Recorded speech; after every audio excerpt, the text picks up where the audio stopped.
સોમવારની વાર્તા 16 સોમવારના વ્રતની શરૂઆત પવિત્ર શ્રાવણ માસના પ્રથમ સોમવારથી થાય. વ્રત કરનારે દર સોમવારે મહાદેવજીના મંદિરે જઈ પૂજા કરવી, એકટાણું કરવું અને મહાદેવજીની આ કથા સાંભળવી. કથા સાંભળતી વખતે જય મહાદેવ બોલવું. ઈશ્વર અને પાર્વતી એક શિવાલયમાં આવી આનંદ ખાતર સોગઠાબાજી રમી રહ્યા હતા.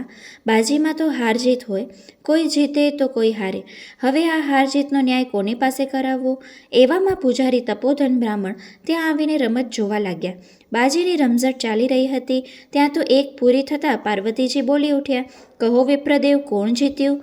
ભગવાન જીત્યા, બ્રાહ્મણે કહ્યું. પછીની ચારેય બાજીઓમાં પણ બ્રાહ્મણે ભગવાનની જીત જણાવી ત્યારે પાર્વતીજી તેના પર ક્રોધે ભરાયા, કારણ કે આ વખતે બ્રાહ્મણ જૂઠું બોલ્યો હતો. પાર્વતીજીએ બ્રાહ્મણને શ્રાપ આપ્યો કે તારા જૂઠાણાનો બદલો એ તારા શરીરે કોઢ નીકળશે. તરત જ બ્રાહ્મણ કોઢિયો બની ગયો. તેણે પોતાને શાપમુક્ત કરવા બંનેની આજીજી કરી, પણ તે વ્યર્થ ગઈ. બ્રાહ્મણ તો રડતો રડતો ત્યાંથી ચાલી નીકળ્યો. તે થોડે દૂર ગયો હશે ને ત્યાં એક રાતી ગાય મળી. ગાય કહે, વિપ્રદેવ, રડતા રડતા કઈ તરફ જાઓ છો? કોઢિયા બ્રાહ્મણે પાર્વતીજીના શાપની વાત કરીને તેને કહ્યું, મારા પાપનું ફળ મને મળ્યું છે, એટલે પાપનું નિવારણ કરવા જઈ રહ્યો છું. ગાય બોલી, હું પણ દુઃખી છું. મારા આંચળ ફાટું થઈ ગયા છે, પણ કોઈ દૂધ દોહતું નથી, તેમજ વાછડા પણ ધાવતા નથી. માટે મને જે પાપ નડતા હોય તેનું નિવારણ પૂછતા આવજો. આગળ જતાં બ્રાહ્મણને બદામી રંગનો ઘોડો મળ્યો. બ્રાહ્મણે તેની પીઠ થાબડી.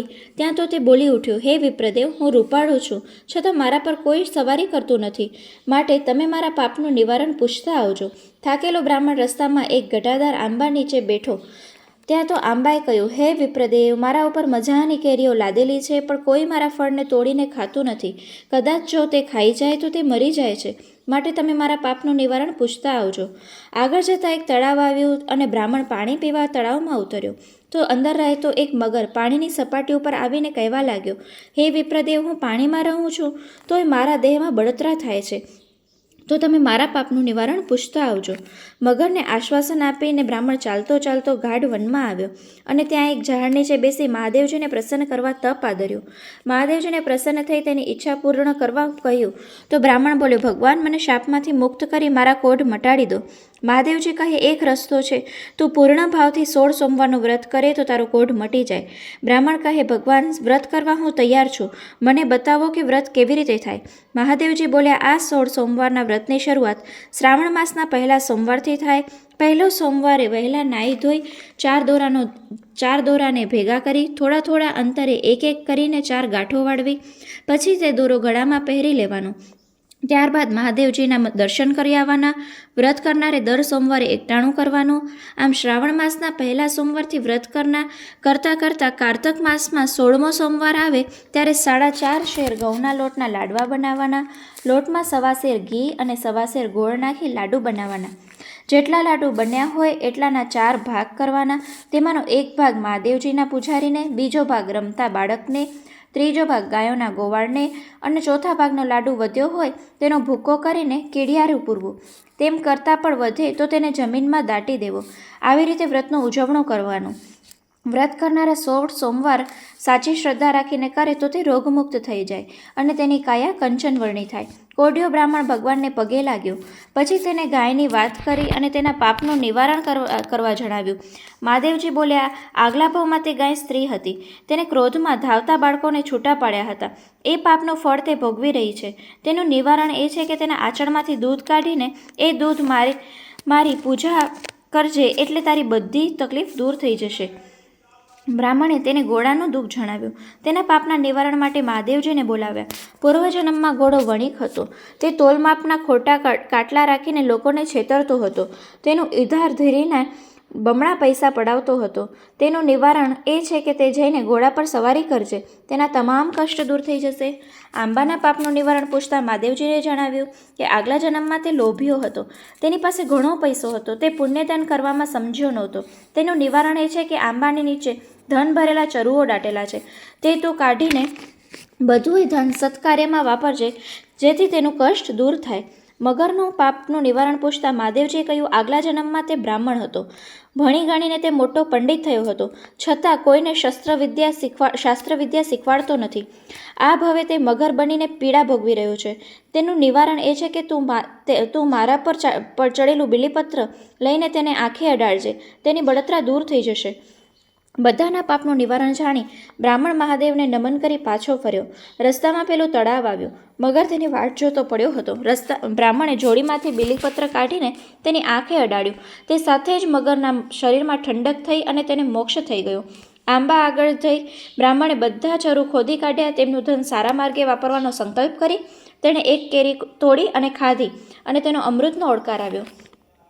આગળ જતાં પેલો ઘોડો મળ્યો. બ્રાહ્મણે તેના પર સવાર થઈને કહ્યું, હવે તારા પાપનું નિવારણ થઈ ગયું છે, માટે તારી મનોકામના પૂર્ણ થશે. થોડીક દૂર જઈ બ્રાહ્મણની પેલી ગાય મળી. તેના આંચળમાંથી દૂધ કાઢી બ્રાહ્મણે મહાદેવનું નામ લઈ તેના વડે અભિષેક કર્યો. તુરંત જ ગાયનું દુઃખ દૂર થઈ ગયું. દૂર રમતા વાછરડા દોડી આવીને તેને ધાવવા લાગ્યા. આજે શ્રાવણ માસ બેઠો હતો એટલે બ્રાહ્મણે 16 સોમવારનું વ્રત આદર્યું. એક કારતક માસમાં વ્રતનું ઉજવણું કરીને વ્રતની પૂર્ણાહુતિ કરવાનો સંકલ્પ કર્યો. શ્રદ્ધા, સંકલ્પ અને વ્રતના પ્રભાવથી બ્રાહ્મણની ક્રાંતિ ફેલાઈ ગઈ. તે તો રાજકુમાર જેવા રૂપાળા દેખાવા લાગ્યા. આમ પાર્વતીજીના શાપમાંથી મુક્ત થયેલો બ્રાહ્મણનો હર્ષ પામતો પામતો પોતાને ગામને પાદરે આવ્યો. ત્યાં તો એક બાજુ મોટો મંડપ બાંધેલો હતો. તેમાં દેશ પરદેશના રાજાઓ અને રાજકુમારો બેઠા હતા. કોઈએ પૂછતા બ્રાહ્મણને સમજાયું નહીં કે આજે રાજાની કુંવરીનો સ્વયંવર છે.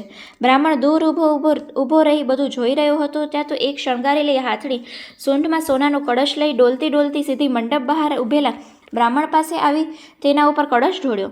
આવી રીતે બીજી અને ત્રીજી વાર પણ હાથણીએ બ્રાહ્મણ ઉપર જ કળશ ઢોળ્યો. એટલે રાજાએ પોતાની કુંવરીને લગ્ન બ્રાહ્મણ સાથે કરી દીધા. પહેરામણીમાં સુવર્ણ, હીરા, મોતીના અલંકારો, રેશમી જરીના પોશાકો અને હાથી ઘોડા આપ્યા. બ્રાહ્મણ પોતાની પત્નીને લઈને વાજતે ગાજતે પોતાના ઘેર આવ્યો. તેની માએ બંનેને કુમકુમ અક્ષતથી વધાવીને આશીર્વાદ આપ્યા.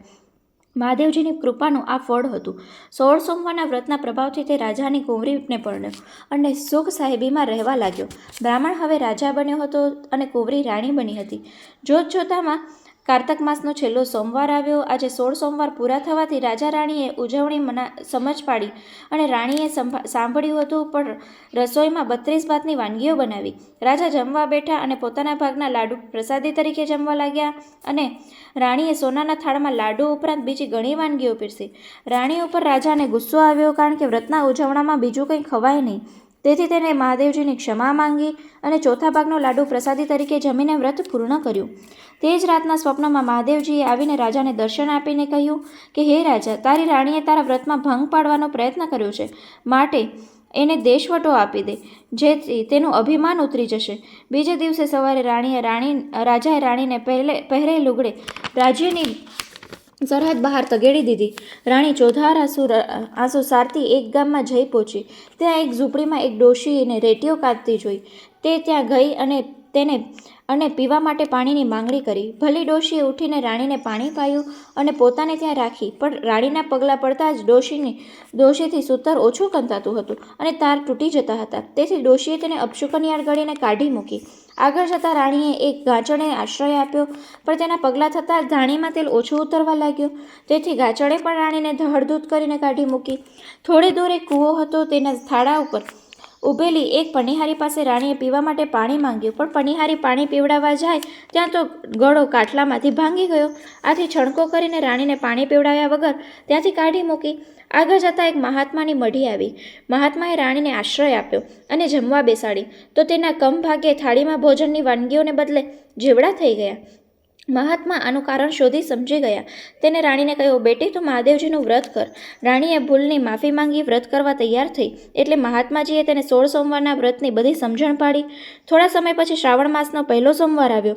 તે દિવસથી રાણીએ વ્રતની શરૂઆત કરી. કારતક માસના છેલ્લા સોમવારે રાણીએ વ્રતનું ઉજવણું કર્યું.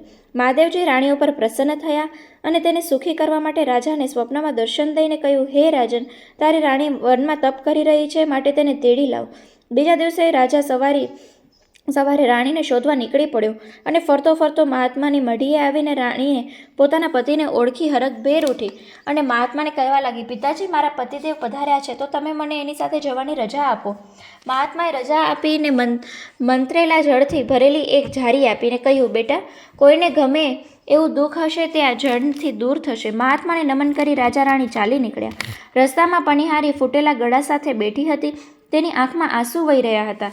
રાણીએ મંત્રેલા જળથી તેનો ગળો આખો કરી આપ્યો અને કહ્યું, બહેન, આ બધો મહાદેવજીના વ્રતનો પ્રભાવ છે. વ્રત કરનાર સર્વે વાતથી સુખી થાય છે. આગળ જતાં ગાચણની ધાણીમાંથી તેલ નીકળતું નહોતું. તેથી રાણીએ ધાણી ઉપર પવિત્ર જળનો છંટકાવ કર્યો એટલે ધાણી સડાસડ ચાલવા લાગી. જતાં જતાં રાણીએ તેને મહાદેવજીના વ્રતના પ્રભાવ સમજાવ્યો. હવે રાજા રાણી રેટીઓ કાતતી ડોશીની ઝૂંપડી આગળ આવ્યા. ડોશી કાતતી હતી પણ વારે વારે તૂટી જતા હતા, તેથી તે રડતી હતી. રાણીએ રેટિયા ઉપર પવિત્ર જળ છાંટ્યું અને ડોશીને રેટીઓ ફેરવવા માંડ્યો તો આખાને લાંબા તાર નીકળવા માંડ્યા. ડોશીએ બંનેને આશીર્વાદ આપ્યા. આખરે રાજા રાણી મહેલે આવી પહોંચ્યા. રાણીએ આખા ગામને જમણવારવાનું વિચાર્યું. તેને રાજાને નગરમાં ઢંઢેરો પીટાવ્યો. આજે સાંજે સર્વ નર નારી મહેલના સામેના મોટા મેદાનમાં જમવા આવે. સાંજ પડતા રસોઈ તૈયાર થઈ ગઈ અને સૌ જમી ગયા. પછી રાણી જમી નહીં. રાજાએ કહ્યું, મારે એકટાણું છે. મહાદેવજીની વાર્તા કહી જમવાનું છે. ગામમાં કોઈ ભૂખ્યું હોય તેને બોલાવો. રાજાએ ભૂખ્યા માણસની તપાસ કરવા માંડી તો એક કુંભારનગરમાં સાસુ વચ્ચે કજિયો થવાથી સાસુ ભૂખી રહી ગઈ હતી. તે કાને બહેરી અને આંખે આંધળી હતી. તે ડોશીને પાલખીમાં બેસાડી મહેલે લાવ્યા અને રાણીએ ડોશીને પાટલે બેસાડી મોટે સાદે કહ્યું, માજી, હું તમને મહાદેવજીની વાર્તા સંભળાવું છું તો વચમાં જય મહાદેવ એમ હુંકારો ભરતા રહેજો. રાણીએ વાત શરૂ કરી. ડોશીને સંભળાય કે ન સંભળાય પણ જય મહાદેવ એમ હુંકારો ભણી જતી હતી. વારંવાર મહાદેવનું નામ લેવાથી ધીમે ધીમે ડોશીના કાનની બહેરાશ જતી રહી અને આંખમાં તેજ પણ આવી ગયું. ડોશી કહે, બેટી, હું આંખે સાફ જોઉં છું અને કાને બરાબર સાંભળું છું. આ બધું શું છે? રાણીએ કહ્યું, માજી, આ બધો મહાદેવજીના વ્રતનો પ્રભાવ છે. તમે મહાદેવજીની વાર્તા સાંભળી તેનું તમને ફળ મળ્યું છે. આ સાંભળી ડોશીએ વ્રત કરવાની ઈચ્છા થઈ એટલે રાણીએ મહાદેવજીના 16 સોમવારના વ્રતની પૂરી સમજ પાડી અને ડોશીને ઘેર ગયા. ડોશીને દેખતા સાંભળતા જોઈ છોકરાઓની વહુઓ ખુશ થયા અને આ બધો મહાદેવજીના વ્રતનો પ્રભાવ છે એમ જાણી એમને પણ 16 સોમવારનું વ્રત કરવાનો સંકલ્પ કર્યો. 1 વર્ષ બાદ રાણીએ સુંદર પુત્રને જન્મ આપ્યો. કુંવર મોટો થતાં રાજાએ તેને ગાદીએ બેસાડ્યો. કુંવરે પણ ભાવથી મહાદેવજીની ભક્તિ કરવા માંડી અને તે સુખી રૂપે રાજ કર્યું. હે મહાદેવજી, તમે જેવા રાજા રાણી અને કુંવરોને ફળ્યા તેવું તમારા વ્રત કરનાર અને તમારી કથા વાંચનાર ને સાંભળનારને ફળજો. જય મહાદેવ, જય ભોળાનાથ.